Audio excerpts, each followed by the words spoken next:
No capítulo 11 do livro de Salmos, o rei Davi expressa a sua aflição quando ele é aconselhado a fugir devido ao caos que toma conta do país que ele governa. Então, no versículo 3, ele fala que os fundamentos estão abalados e diante de tudo isso, de toda a perda do controle da situação face ao avanço dos seus inimigos, liderados pelo seu próprio filho Absalão, Davi, ele diz que o Senhor permanece no seu trono.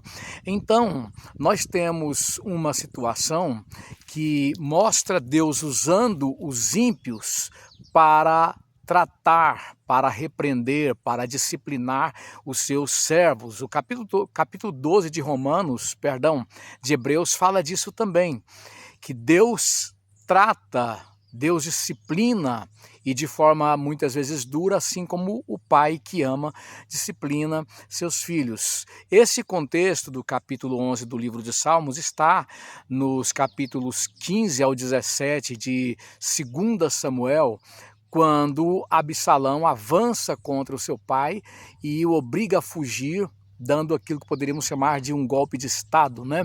Então, nós temos uma lição muito importante para nós cristãos, que consiste em mostrar que muitas vezes, quando o cristão está diante de uma perseguição, ou mesmo quando a igreja está diante de uma atroz perseguição, é porque anteriormente esse cristão, essa igreja, aceitou ir para a cama com Batseba, trocando princípios por sedução. Foi o que acontecera com Davi. Davi, sendo casado, tomou a esposa de Urias, Batseba, trabalhou para que Urias fosse assassinado e ficou com Batseba, ou seja, ele trocou os valores, os princípios que lhe foram confiados para que ele guardasse esses princípios como rei e também como pessoa.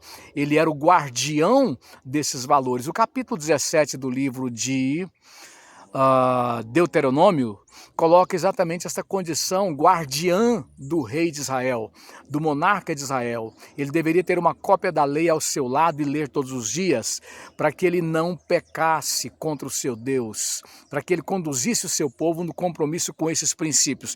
E agora Davi pega esses princípios e troca esses princípios por sedução. E depois lá na frente, como consequência disso, viria uma atroz perseguição.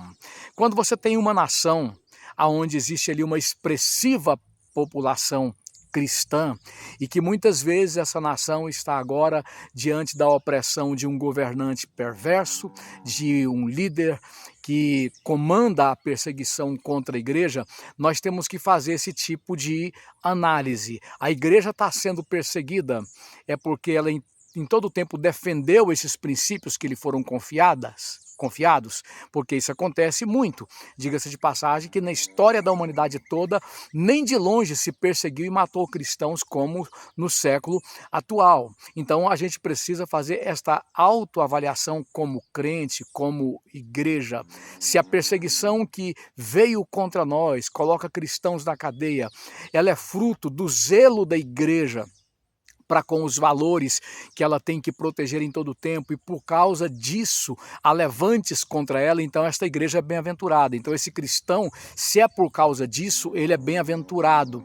Compensa, e como compensa o sofrimento dele como cristão, o sofrimento da igreja como igreja. Mas por outro lado, se nós sabemos nesta análise, nesta reavaliação, exame de consciência, que o que está acontecendo conosco como igreja, como cristão, num determinado país, numa determinada geração, é porque em algum momento nós fomos como Davi.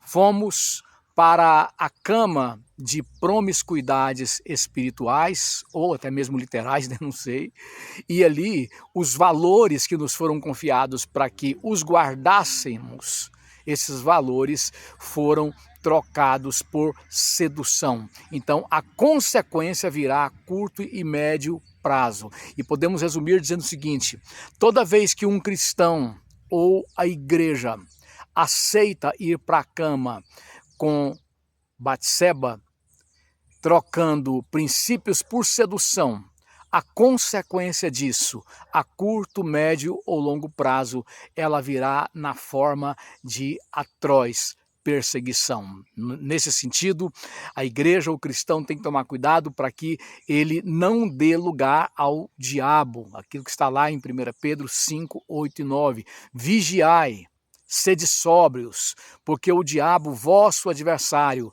anda rugindo como um leão, procurando a quem possa tragar, ao qual resistir firmes na fé, sabendo que estas mesmas perseguições, elas se sucedem contra todos os piedosos em toda a terra. Nesse caso, Pedro está falando da igreja que sofre o sofrimento do justo, do fiel. E nós temos que ter cuidado para que nós não venhamos a padecer o sofrimento que não tem que ver com a nossa missão confiada por Deus. Temos que ter cuidado para que o nosso sofrimento não seja o sofrimento daqueles que se venderam e agora, depois dessa venda de valores em troca de sedução, padecem atroz perseguição. Deus te abençoe.